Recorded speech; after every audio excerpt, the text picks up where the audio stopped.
morning and good afternoon. I'm Dr. Michelle Berry, Director of the Center for Innovation in Global Health at Stanford University, and the founder of WomenLift Health, a leadership empowering initiative inspired by years of recognizing blatant gender imbalance in global health leadership. WomenLift Health has grown from early days into an organization based at Stanford that drives transformative change at the individual, organizational, and societal level by helping more diverse, talented women expand their voice and influence as top leaders in global health. This session is centered around gender and power as influenced by the COVID-19 pandemic, with 4 amazing panelists and an intrepid moderator. It's my pleasure to introduce this intrepid moderator, Amie Batson. Amie is the Executive Director of WomenLift Health, bringing over 30 years of experience in global health, including positions with the WHO, UNICEF, World Bank, USAID, and PATH. Handing it over to you, Amie. Thanks so much, Michelle. And thanks to everyone who has joined today's virtual event. I'm excited to be speaking to this distinguished group of women on a topic that's close to both Michelle's and my heart: women's leadership in health. The COVID-19 pandemic has changed all of our lives, including the way we live and work. It's also illuminated inequalities in the US and globally. In many ways, women have been disproportionately impacted by the pandemic. They've faced job losses. More than 2.3 million women in the US have left the workforce during the pandemic, as well as lost access to sexual and reproductive health services and face dangerous spikes in domestic violence. Women have also taken on increased caretaking responsibilities at home. The situation is so dire that experts warn that we may emerge from this pandemic having lost decades of progress on gender equality. While analysis has shown that female-led countries fared better during the pandemic, women continue to be significantly underrepresented on COVID-19 related decision-making bodies, in the research, and in media coverage around the world. A welcome change came as President-elect Biden announced appointments to his Transition COVID-19 Advisory Board in late 2020. The 16-member team consisted of a diverse group, of which 7 were women and more than half people of color. We'll get to hear from 4 of these task force members, all of whom are experts in their fields, advocates for equity, and recognized leaders. This past year, each of them played crucial roles in the US pandemic response by serving on the Biden-Harris COVID-19 Transition Advisory Board. I'll be talking to our panelists about their experiences on this board and what it means to take a gendered and intersectional approach when tackling COVID-19. During our conversation, we'll also confront inequalities they've seen during the pandemic and beyond, while also looking at how we can create a better and more equitable path to health as we go forward. One quick administrative note before we begin: there will be time at the end for discussion, at the end of our discussion for Q&A from the audience. So throughout the event, if you have a question, please submit it in the chat line. So without further ado, I'd like to welcome our panelists. They have all had such distinguished careers, I could spend the rest of our time today simply sharing their achievements and accolades. Instead, knowing we all want to hear from them, I'll simply highlight their current positions and move us into our discussion. So with us today, I'm delighted to introduce Dr. Celine Gounder, Clinical Assistant Professor of Medicine and Infectious Diseases, the NYU Grossman School of Medicine. Dr. Jill Jim, Executive Director of the Navajo Department of Health. Dr. Julie Morita, the Executive Vice President at the Robert Woods Johnson Foundation. And Ms. Loyce Pace, recently appointed Director of the Office of Global Affairs at the Department of Health and Human Services. Welcome to all of you, and thank you so much for taking time to join us today. So to kick off the conversation, I'd like to focus a little on your time on that task force and your experience and the perspectives that you and some of your colleagues were able to bring to the table. So Dr. Gounder, if I could begin with you, Women and people of color are underrepresented in decision-making bodies around the world, including during the COVID-19 pandemic. What did it mean to you to have been part of President Biden's board, where 7 out of the 16 members were women and more than half were people of color? Well, thank you, and it's great to be here with all of you today. First of all, it was truly an honor to be part of that group. These are people who had a wide range of expertise, experience, and some of us are still meeting actually on a weekly basis, just informally, because we've so enjoyed the experience of learning from one another. So I can't tell you how amazing and collegial that group has been.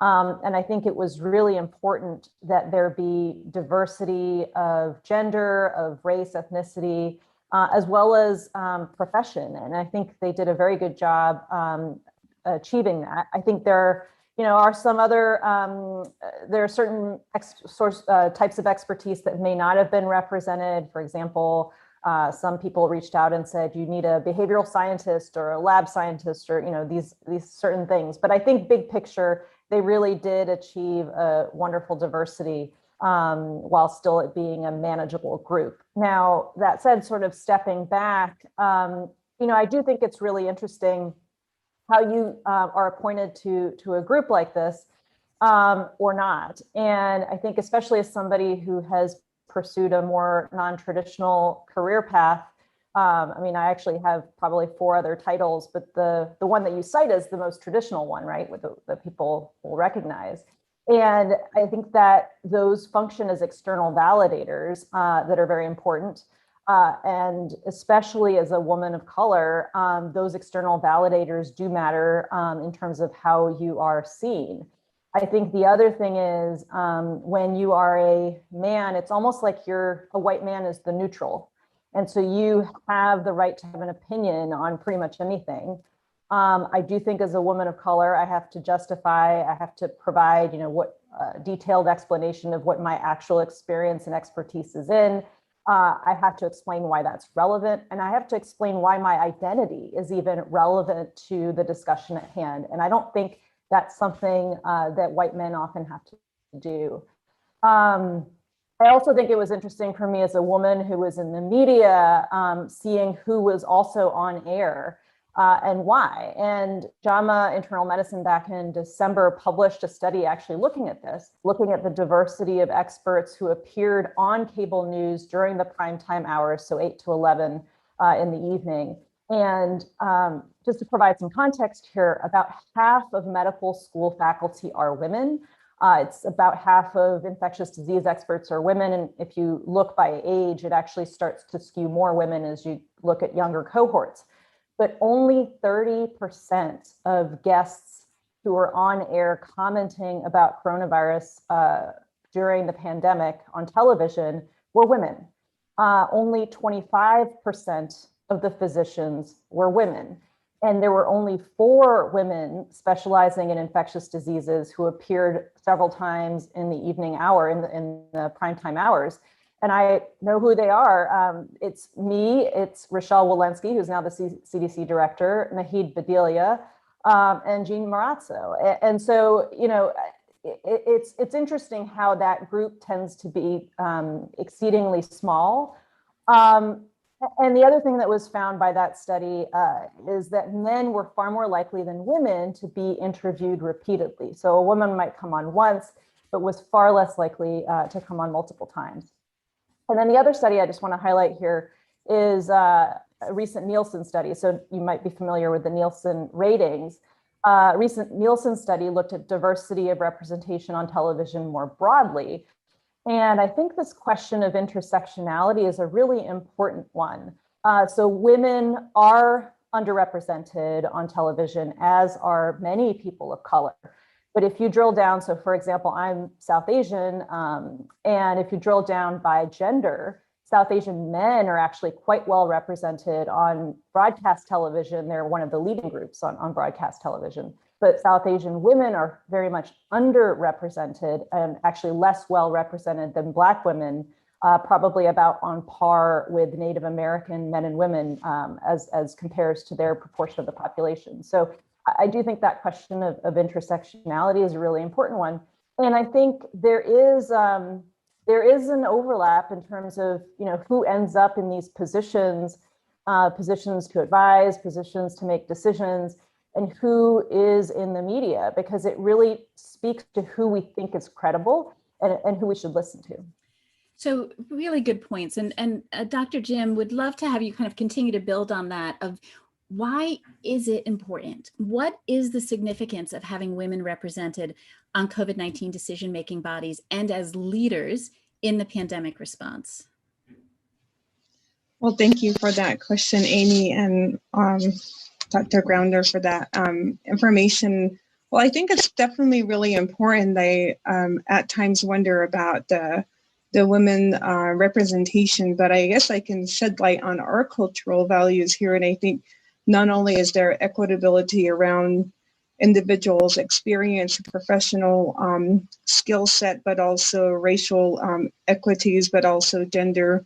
And now culturally, I think one thing that I want to share in our culture is that there has been, there are stories around how women play a large role in our Navajo traditions and culture as decision makers, and it's heavily grounded in our values and teachings around women playing that role, even though we do have a 3-branch system in our government, and we do have a very honorable leader with our Navajo Nation, but as our cultural stories and teachings have gleaned on more women being the decision maker in some of our oral historical stories. So it's quite interesting asking that question, and that might vary across various cultures across the United States and also internationally. So the way that women are perceived could be different, but I know in our culture we're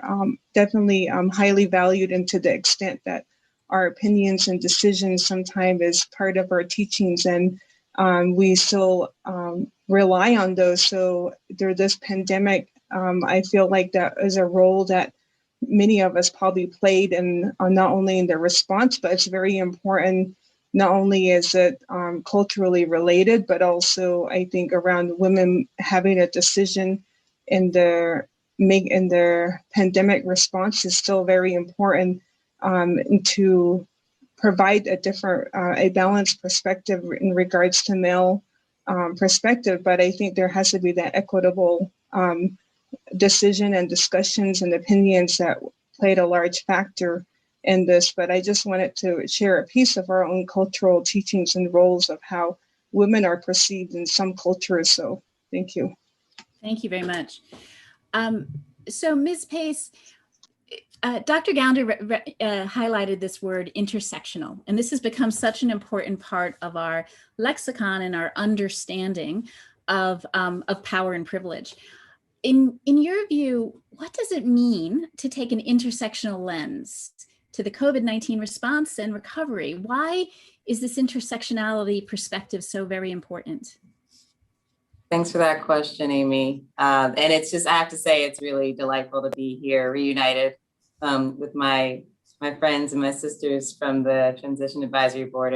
Like Celine said, it was a good time, and I miss that I'm unable to reconvene with them as they continue to do now, but I'm grateful for everything they taught me in the short time we were together, and I'm just glad to be here today. So, this question about intersectionality is critically important, and thank you, Celine, for saying all the things I would have and otherwise. I want to acknowledge as well that that it's a recent, I guess, realization or recognition for me, honestly, to be able to see myself both as woman and as a Black woman in this space, and recognize what it means to live in both worlds and bring those worlds together. I credit Women in Global Health in particular. I know you're familiar with this group, Amie, given all that WomenLift has tried to do, building on that work. I think several years ago, they approached me with a similar question, and I hadn't quite thought of it before, but in the years since, I've come to realize the importance of that duality. In my case, duality. In other people's cases, it's, there are many more layers, right? If we think about the board, though, one thing I recognized was the power of women and the sisterhood in that space, but also how critically important it was for me to identify as, and for people to identify me as, a person of color.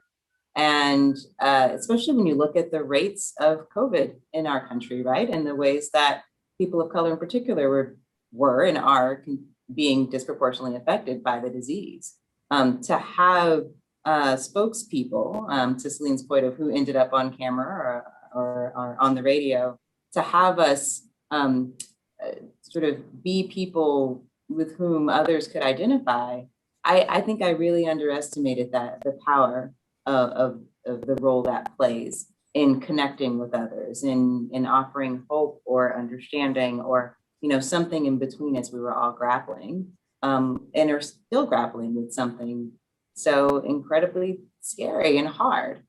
So I'm grateful that was a lens that was used during our time. I think having someone like Dr. Marcella Nunez-Smith step in and launch and lead the equity task force is critically important for that reason as well.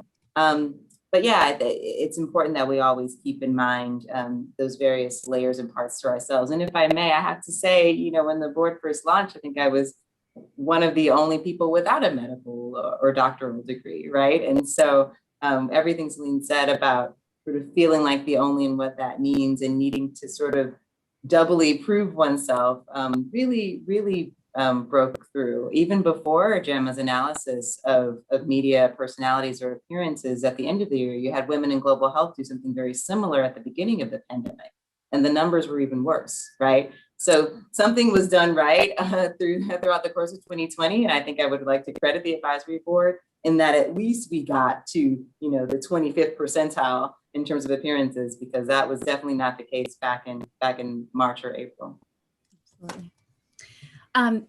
Thank you all. It's been really interesting to hear about the importance of the diversity of perspectives, diversity of expertise, and of identities. And the importance not only for good, robust discussion and decision making, but also because of that representation role and the ability to connect and be a trusted source of information back to different populations that comprise the US. Today, where we stand now, we're on the one hand in a very exciting moment. We have several vaccines approved with over 53 million Americans that are fully vaccinated, many more with their first dose underway. But we're also at a stage where we're seeing new variants and surges in some states. So we know the pandemic's far from over. So what I'd like to do now is maybe switch gears slightly and reflect a little bit more with you on today and the road that we have ahead of us. Dr. Morita, if I could start with you. President Biden recently announced members of his COVID-19 Health Equity Task Force that Ms. Pace just noted, which is led by Dr. Marcella Nunez-Smith. What's the significance of making this task force specifically dedicated to health equity? And kind of what issues would you like to see the task force focus on? Hi, Amie. Thanks so much for hosting this event and for including us on it. It's great to see all the other advisory board members as well. It's truly, as Celine mentioned, an honor to be selected to be on the group, and just a privilege to be able to learn from everybody and share the different perspectives that they brought to the table. It was truly remarkable. I work at the Robert Wood Johnson Foundation, and our focus really is on building a culture of health where everyone has an opportunity to live a fair and just and healthy life.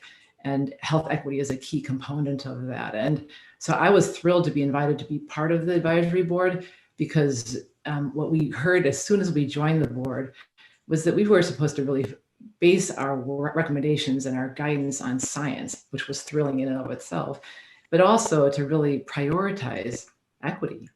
And from my public health perspective, as having been at local public health for more than 20 years, equity just wasn't something that was lifted up in public health emergencies. And to have that be a priority was just really thrilling. So when it was announced that Marcella was going to be the chair of this health equity task force for the COVID response in the White House, I don't think any of us on the advisory board were surprised. We had already been deeply involved in the work for making recommendations, and equity was a priority for us. And so to see that there was going to be a White House task force was just reiteration of the commitment the current administration has to incorporation of equity in all of their response. And so it was just, we had the commitment to begin with during the transition, and to see it play out after the inauguration was just remarkable. I think many of us too on the advisory board, when we looked and saw the plan that was released the day after the inauguration, we could see reflected in the plan recommendations that we had made. And there were core elements of that really demonstrated a commitment to equity. And that work has been continued through that task force in the White House that Marcella is leading. And so I think, when I look at the American Rescue Plan, you can see elements of the focus on equity lifted up in terms of dollars that are going to address inequities, increasing focus on improving data that are available, because we recognize the data that were available in the beginning of the pandemic were so bad and not necessarily giving us the quality of data that we needed to really understand who was most affected. And then once we saw who was disproportionately affected by the pandemic, it really became clear that this was the kind of work that we actually needed to do. So, it was thrilling to be a part of the process in the transition. It was really reassuring to see this ongoing commitment as it played out with the Health Equity Task Force in the White House, and then to see elements of prioritizing equity play out in the American Rescue Plan, and then also again to see it reflected in the infrastructure plan that was just released in the past couple of days. You can see critical focus on health equity playing out consistently, and that's just really exciting for someone who works in a foundation focused on health equity. I couldn't be more pleased. Not to say that there isn't more work that needs to be done. I think while the American Rescue Plan has a lot of incredible provisions in it in terms of unemployment insurance and child tax credits and nutrition supports and improved Medicaid coverage for the temporary, there's still so much work that needs to be done for the long term, and sustaining those kinds of efforts is really, really important as well. It is exciting to see the intentionality of really recognizing that equity is not something that happens by itself. In fact, quite the reverse, that it takes sort of a very deliberate, focused approach. Dr. Jim, so speaking to this point of driving equity, of intentionally investing in it, how would you like to see historically marginalized communities being included at the decision-making tables to be shaping the COVID-19 response as we go forward?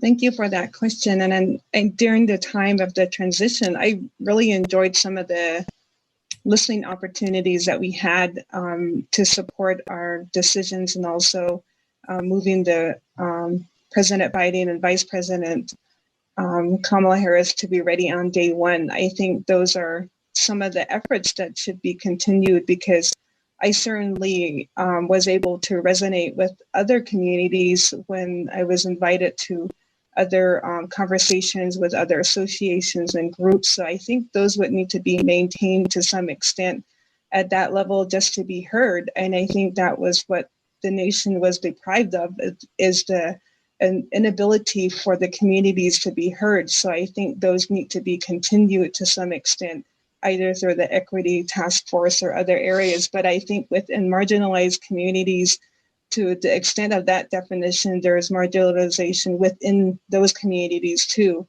And it's the whole conversation around making sure that the response is equitable in order to having people get tested, vaccinated, treated, and making sure they're isolated and quarantined. And then all of that might be actually hinging on longstanding issues, like in the Native American communities, we have water and sanitation issues. And so those are things that really contributed and has exacerbated the extent of COVID to spread so quickly.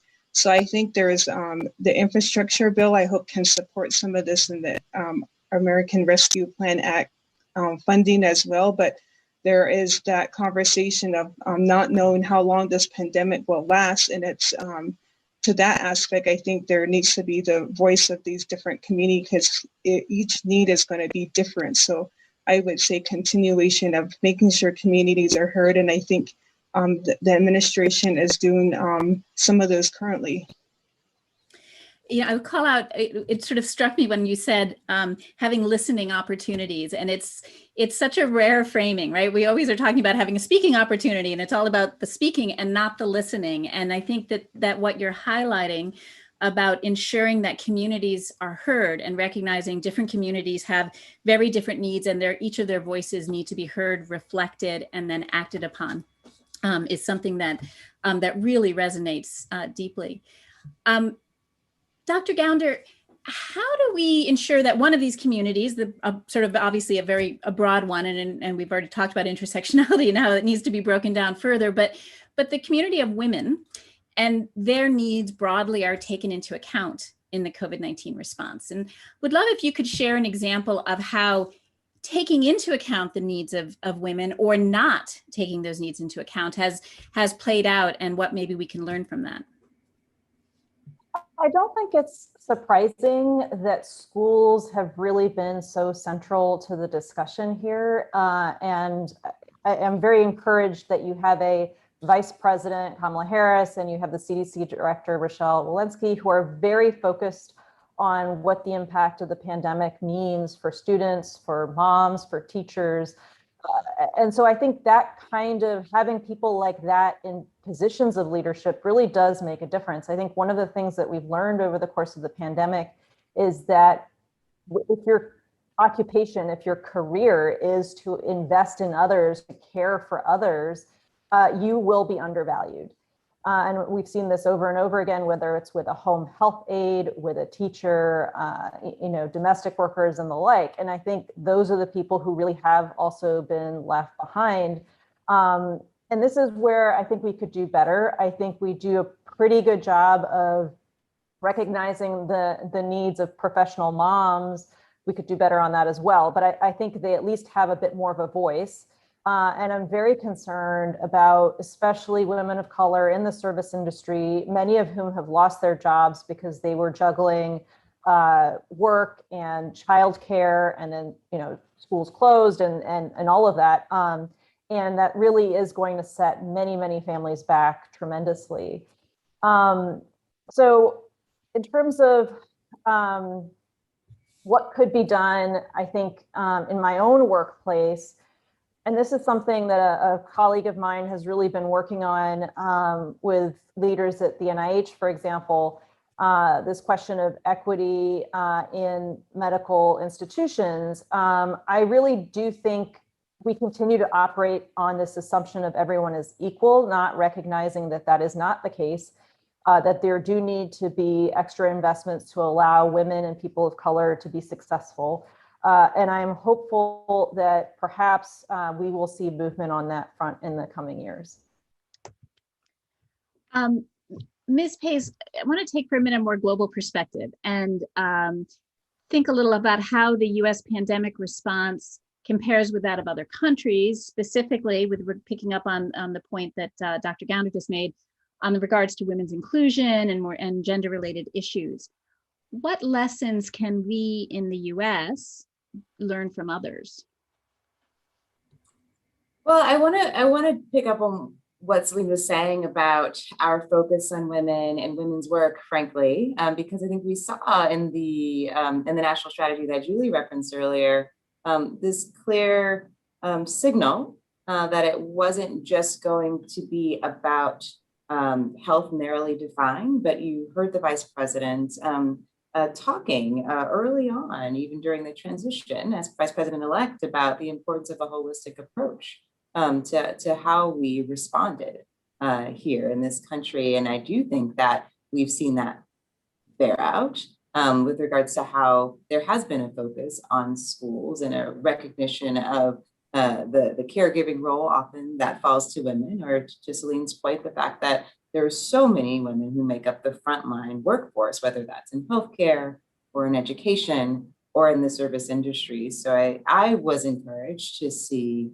as part of our administration's early strategy, a focus in those areas. And I do think that stacked up well when I think globally, right, about how the world really needed to respond. Now, there are other areas that you, Amie, referenced in your opening remarks that are still critically important.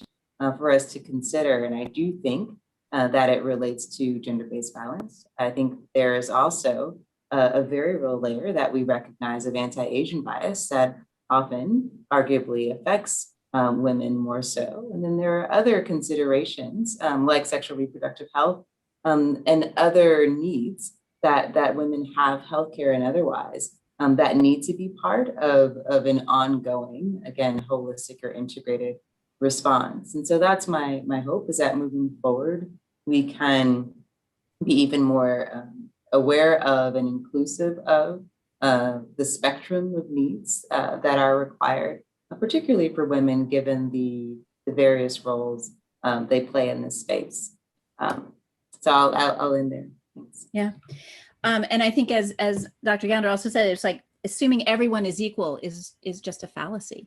And if you assume everyone is equal and therefore nothing special has to be done, no considerations, no listening, learning, and then investing, you end up with an extremely inequitable result, which is— I think so. I will add, though, if I may, Amie, one more piece, because I think that often, at least I sometimes make the mistake of focusing on what the needs are and not necessarily what the value add is. And even when you think about who the key messengers can or should be as we're trying to reach people to be vaccinated, right? Or to even understand where we are with this disease, I do think there's power, as we know, as public health professionals, in diversifying our workforce, and particular, influence I think that women hold as messengers. And so it's, the degree to which we're able to not just serve the needs of women nationwide or worldwide, but also recruit them as key ambassadors of sorts in this fight, because of the many roles they play, is also critically important. So I just wanted to sort of flip that a bit and remind us of, what we gain when we keep women at the table too. Excellent point. And thank you, Ms. Pace, for really framing that up. Because I think sometimes we focus in on sort of some of these issues. And the bottom line is, first, talent is equally distributed. We want to be accessing the best talent that we have to offer, not just 50% of it. And women bring not only the talent, the expertise, but the lived experiences, the diverse perspectives that collectively kind of make us stronger, better, and a healthier society. Dr. Morita, you highlighted earlier the critical nature of an equity lens. And today, as we look at the COVID-19 vaccine distribution that's rolling out and the plans for the coming months, I'd love your reflections on how has that been going? How equitable has it been to date? Are there things that we could be doing better or that we need to double down on? Where do we stand? Before I jump in on that question, what Loyce and what you were just talking about really resonated with me. I think it's the value that women bring to the response, to the conversation, to our health and well-being as a nation. It's just incredibly valuable. And I think it's important for us to say, well, what are the barriers to women being able to contribute? And I think the COVID pandemic has made it clear that these barriers, it's not challenges or individual problems, it's the systems within which we work that prevent women from actually being able to contribute fully. So is it their caregiving responsibility? So when I look at the infrastructure bill and I see that there's $400 million that are dedicated to caregiving, supports for caregiving, I think that gives me great hope that we can actually be better than we were heading into this pandemic, because those kinds of supports were just not in place previously. And as a result, we lost so many more women from the workforce this pandemic. I mean, those kinds of things are critical. Paid leave. I mean, the absence of paid leave affects women so dramatically. And I think these are just the kinds of things we have to acknowledge women have incredible value, and then look back and say, what are the barriers? What are the policies that are in place? What are the practices in place that really keep us from being able to contribute fully and to make us a better country overall? So I just had to say that before we jump into the vaccine distribution question, because it's such an important point to make. In terms of the vaccine distribution, whether or not I think it's equitable or not, I think that we're in such a wonderful place right now to have 3 highly effective and safe vaccines. Heading into this pandemic, I never thought we would be this far along in a vaccine distribution and administration process as we are right now, because it's unprecedented to have these vaccines. And yet I think public health was caught a little bit flat-footed when the vaccines became available. And so as a result, it was really bumpy in the beginning, and the vaccines were, people were just rushing to get the vaccines out to anybody and as quickly as they could, because they understood they had to get the vaccines into arms. But once data became available, though it's very limited data, because less than 50% of the vaccines that are being administered actually have race and ethnicity associated with it. Some of them have gender, but that's not complete as well. So there's an absence of high quality data, but those data that are available really suggested early on that our Black and Brown communities, which have been disproportionately impacted by the pandemic in terms of hospitalization and death, weren't getting the vaccine, weren't getting a fair share of the vaccine. And so I think what that did is it really was a big wake-up call to all of public health, everybody working on this effort, that we really need to lift this up, do more to make sure the vaccine was as accessible as possible. And also to keep in mind populations and communities' concerns about the vaccines, because early surveys showed too that there was increased distrust or lack of confidence in the vaccine itself among our communities of color. The same communities that had been disproportionately hit by the pandemic in terms of disease were also the most likely to question the safety and the efficacy of the vaccines. And so that data, though limited, was helpful in terms of making a stronger case for the need to focus in on equitable distribution, making sure it's accessible in the communities, and then also addressing the questions and concerns of the community by trusted messengers. I mean, to me, what has really played out nicely is more than in any other public health response, there has been this acknowledgement that we really need to work with community, to hear from the community. What are their questions? What are their concerns? Who do they want to hear from so they're comfortable and confident in getting the vaccines? And though our numbers are still not where they should be in terms of distribution of vaccine from a race and ethnicity perspective, there's a lot more activity and a lot more effort going into engagement of community. And if you look at the national levels, don't reflect progress as much as some of the local level data. I have seen and looked at the Chicago data, which is my home, and I can see the progress that's being made in terms of higher levels of vaccine coverage among our communities of color, which is really remarkable. And a lot of it has to do with this community engagement, making sure that the vaccine is equally as accessible, that there's not internet-based systems exclusively, that people are able to walk to clinics. The clinics are accessible at the right hours of the day. Those kinds of things are just critical, and there's great effort moving in that direction. And a sign of progress to me, too, is that the levels of vaccine distrust and confidence, lack of confidence, are actually decreasing among our communities of color. And there's greater acceptance of the vaccine. So it's really just in our hands now to make sure that people have access to the vaccine so we can make sure their coverage levels are as high as possible. So I think it was a little bumpy in the beginning, but I think the commitment to equity, the resources flowing to support that through the American Rescue Plan are remarkable and tremendous. And I think we'll be in a better place, but there's more work that really needs to happen. It's really encouraging, though, to hear what you're saying, that again, this intentionality, this commitment to equity, the diversity of those who are at the table and their ability to be representing different communities, going back and listening more to their communities and bringing sort of the information in a way that is going to resonate and be trusted by them, because they're coming from credible sources, and how important it is to be tackling it in that kind of with that lens. It's very encouraging to hear it. So I want to now take a slightly broader perspective and look at the health landscape beyond just the pandemic. We know that the pandemic has shone a light on so many of the weaknesses in our health system, from the inequities to lack of preparedness, a variety of them that you all have been highlighting. And one that you've also very much highlighted is this issue that although women make up 70% of the global health workforce, play an absolutely critical role in the functioning of our economies and our societies and our families and communities, only 25% of senior leaders in health organizations are women. Far, far, far fewer, more like 5% are heads at the heads of those agencies. So how can we change this? What role do individuals, the organizations we work in, the government, have in correcting this inequality? And what I'd like to do is throw that question out to all of you to answer, maybe starting with you, Ms. Pace. Well, thanks for that question, Amie. I guess I want to circle back to some of the comments I made earlier about being an only, and it's, you know, it's somewhat cliche to say, but I think it still rings true. I would much rather be the norm than the exception, right? Someone without a medical degree, but still with a strong public health background, who cut her teeth in community, right? Showing up and really providing a different perspective to the way we approach this work.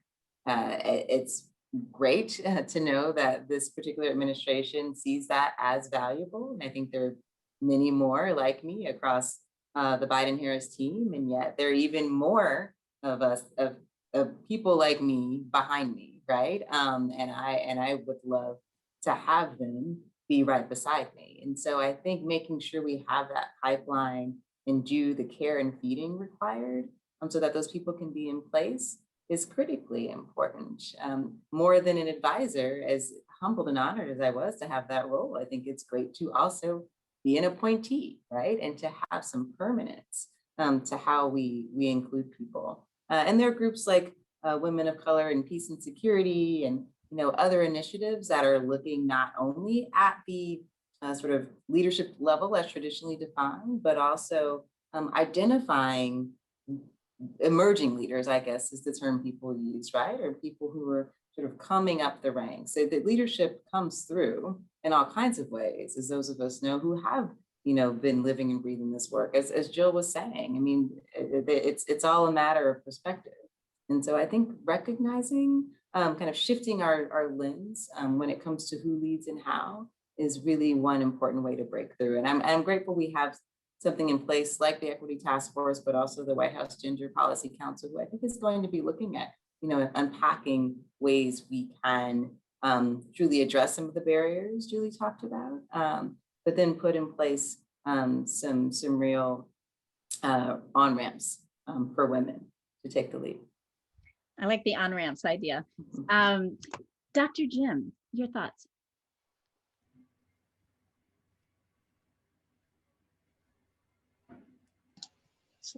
Well, thank you for that, Loyce. I'll add to yours, and I do appreciate that comment around just understanding that the recognizing of us being in these roles is one step, is being chosen or have paved the path for some of our own individuals that we didn't know. I think we're paving the way. I think there's young people that are looking at us as we're developing or have been in these positions for a while. So I hear that a lot in the presentations I have done. So I think we may not realize it, but I think we're role models for other individuals. And I'm thankful for that opportunity to encourage not only younger individuals for Native American communities to understand there's a role for us in public health, and also a lot of the work that us here that are doing more scientific roles or epidemiology, things that might have seemed foreign to them in these marginalized communities, as you mentioned.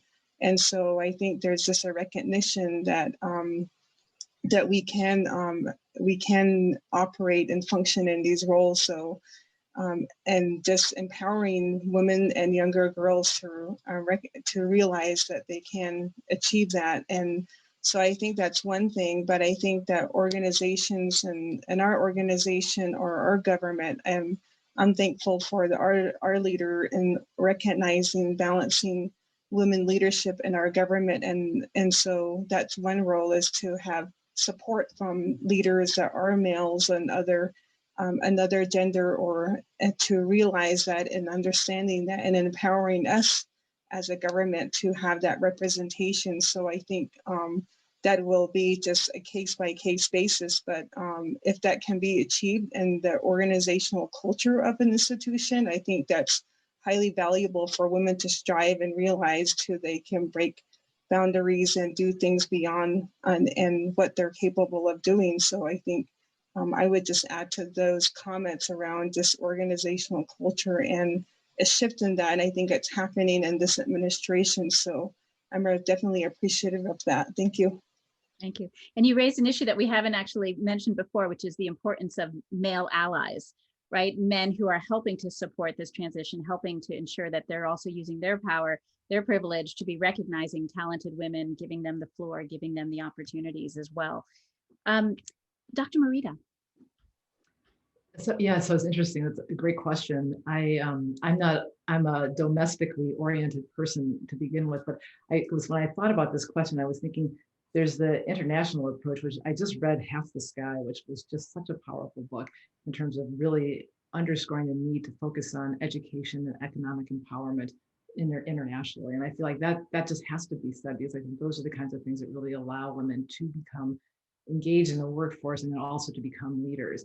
And so I feel like those kinds of things are really important at an international level. From a domestic level, though, I think I am really increasingly focusing on the policy changes that need to happen to really allow women to be able to contribute to the workforce in a meaningful way and to have the opportunities to actually lead. Because unless you have a foot in the door in terms of the workforce, you really can't have the opportunities to lead. And so I think, there's government policies that I mentioned earlier in terms of paid leave or supports for caregiving that are just critical, that I think need to happen and need to be sustained beyond just the public health emergency. I think the other thing I would say is things like from an organizational perspective, there's workplace policies and practices that equally affect a woman's ability to stay in the workforce and also to have opportunities to lead. And those are things like the paid leave, again, caregiving supports within a workplace, pay policies, promotion policies, hiring policies. Those are all things that really need to be looked at, assessed, and investigated to understand, are they disproportionately favoring men? Are they hurting women? Do we really all have equal opportunity or a fair opportunity to really rise up and to become engaged meaningfully and also leaders? And then at an individual level, I think it's on us as women who have the opportunities to lead, have been not, maybe I should say given the opportunities, but who have been able to have these opportunities, that we're actually play roles in terms of mentorship. That's really, really important, that when those of us that have these opportunities really do need to share our experiences with others so they can too also have these opportunities. To focus on recruitment and hiring and retention when you are in positions of leaders. And when I reflect back on my time at the health department in Chicago when I was commissioner, my leadership team was primarily women. And people would tease us when we go to city council, they say, do you even hire men? And it wasn't even something that I did intentionally, but I think women leaders attract other women. And we have this ability at that time to actually promote and lift up other women. And we really do need to take that seriously and take advantage of those opportunities. And then the other thing I would say at an individual level is I think it's really important for us to vote, because our policies are made by government. And when you look at women representation in government, you can see that we are underrepresented. Only about 25% of Congress is women. And we represent 50% of our population, more than 50% of our population. And so it's really important that we as individuals vote and think about who we're voting for, because those individuals are the ones who actually help to influence the national policy and at the state and local level as well. So I think that's something I would challenge folks to actually think about as a tool that we have within our own ability to actually get out there and vote. Yeah. Very good point. Using our own voices in the workplace as individuals and also as voters in our society. Dr. Gounder. Well, you mentioned male allies, and I think this is a really interesting question. Julie and Loyce and Jill have done a really good job of describing what women can do, what government systems, structures can do, what structural change is needed. I think male allies could do a better job. And I think there are many men who profess to be allies.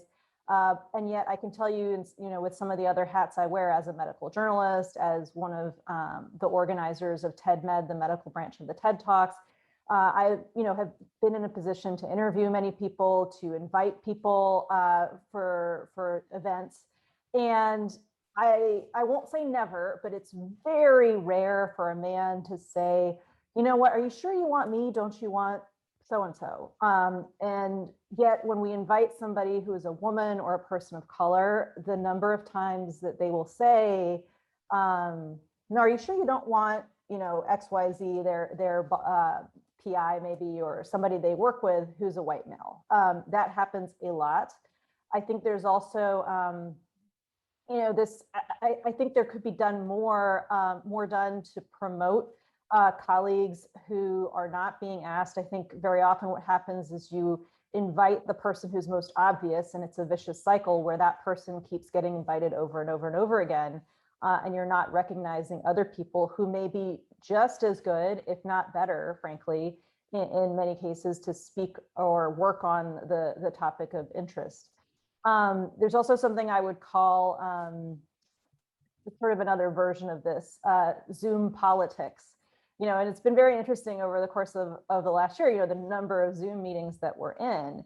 And I think the way in which people feel entitled to speak and be heard is very different for men and for women. The number of meetings I've been in where you politely, use the Zoom function to raise your hand, and yet the white men who profess to be allies will just talk over everybody because they think what they have to say is so much more important. And that's something where male allies really do need to change. And that is not on us to change them. Having worked in global health for many years, for really from the time I was right out of college up until 2012 or so with the Ebola epidemic, I guess 2014. Worked in tuberculosis and HIV in sub-Saharan Africa for many years.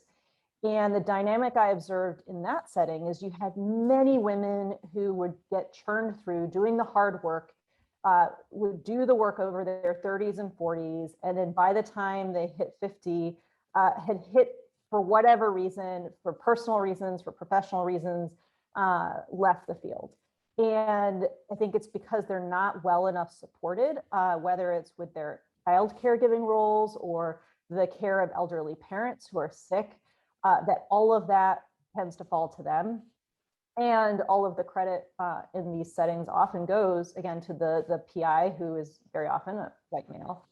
And I think it's problematic because then you talk about the global health workforce.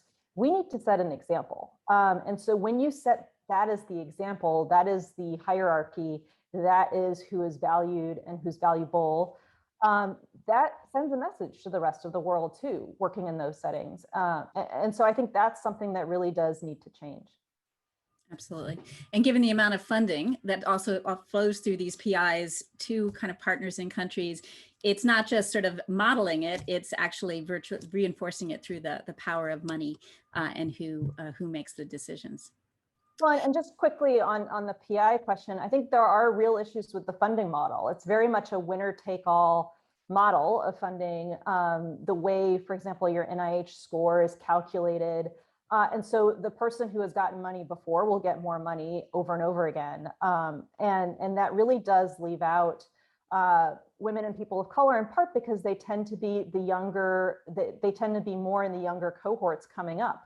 And we have a real problem in terms of the obstacles now, barriers to younger investigators because of the NIH funding system. Yeah. Well, interestingly, we had a whole discussion with male allies, and one of the terms that got coined was this, the art of leaning out, right? And they made the point that how can women, and particularly we have a colleague, Dr. Madhu Pai at McGill, who was making this point that how can women possibly lean in when all the real estate is already taken up by these men, and that men have to be creating more space for women to have these opportunities. And it was really interesting to be listening to that. I want to thank you. This has been such a rich and thoughtful kind of conversation, and it's really an honor to hear your insights on the pandemic and going way beyond. I do want to make sure we can go to a couple of questions from our audience. So we have a number of really good ones. Perhaps one for you, Dr. Jim.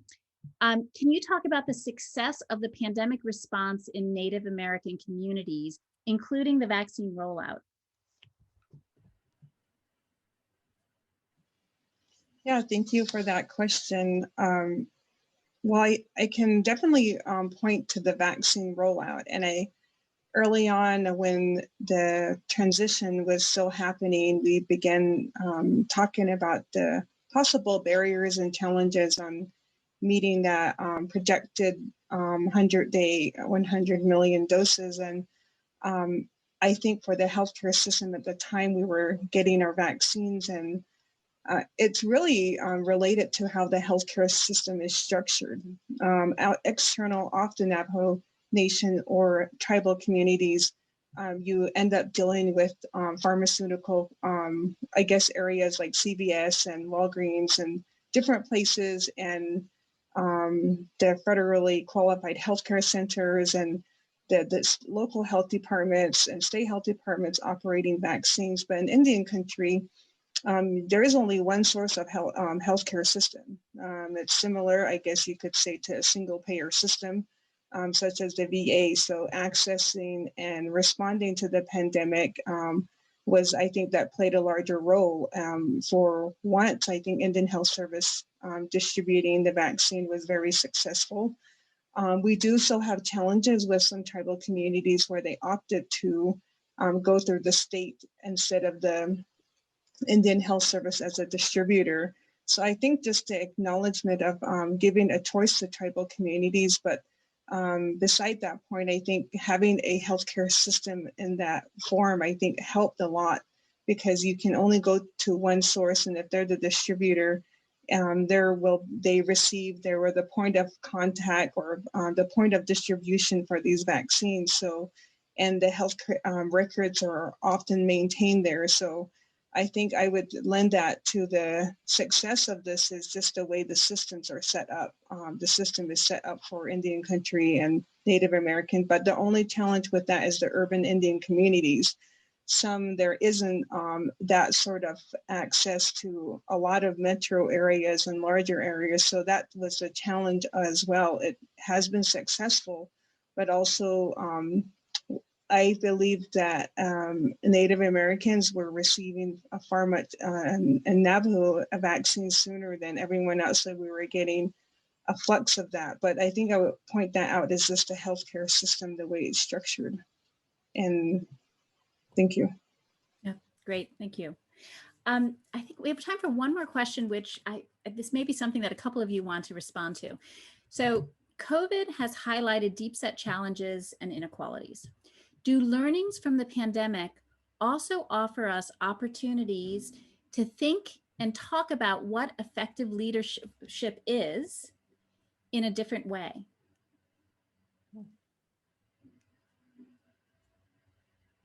Anyone want to? I could jump in maybe, and then others can chime in. For the pandemic really has laid bare the structural inequities that have led to disproportionate impact of the pandemic on communities of color and low-income communities.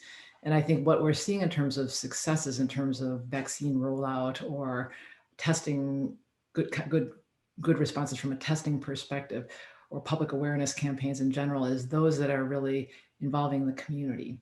So I think that's not something that was done as well in the past, where dollars are actually flowing from the federal government to state and local health departments to actually engage with community, to address vaccine issues, to address testing, contact tracing types of efforts.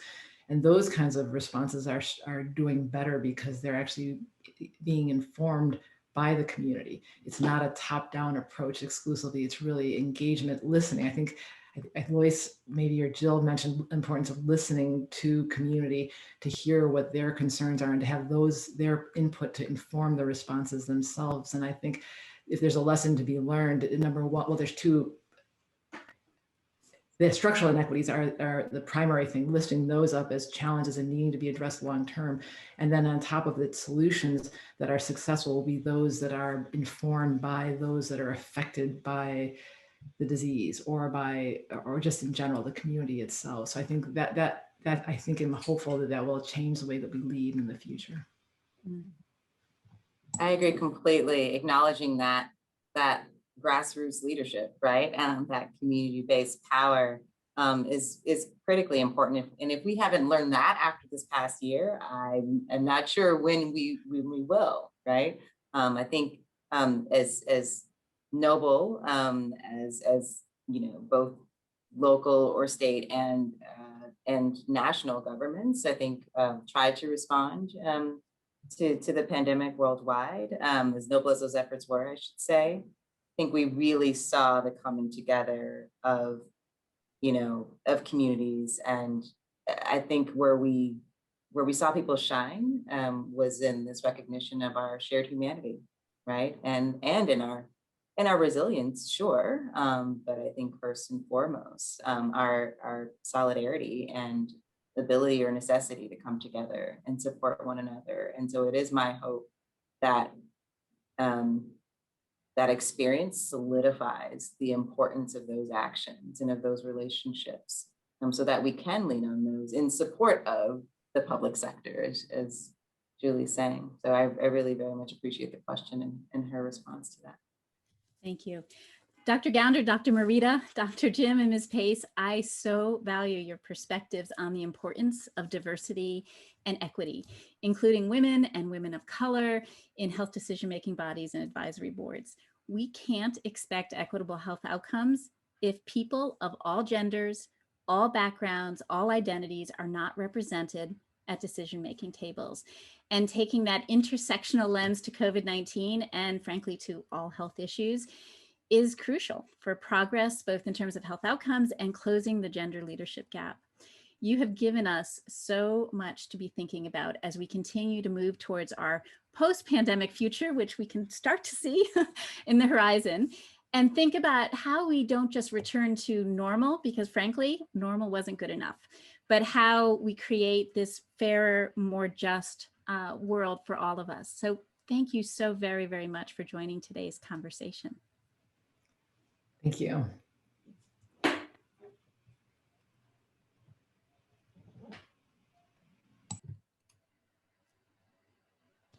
All right, we are no longer live on YouTube. Great. Thank you all so much. That was really great. I wish we'd had more time to be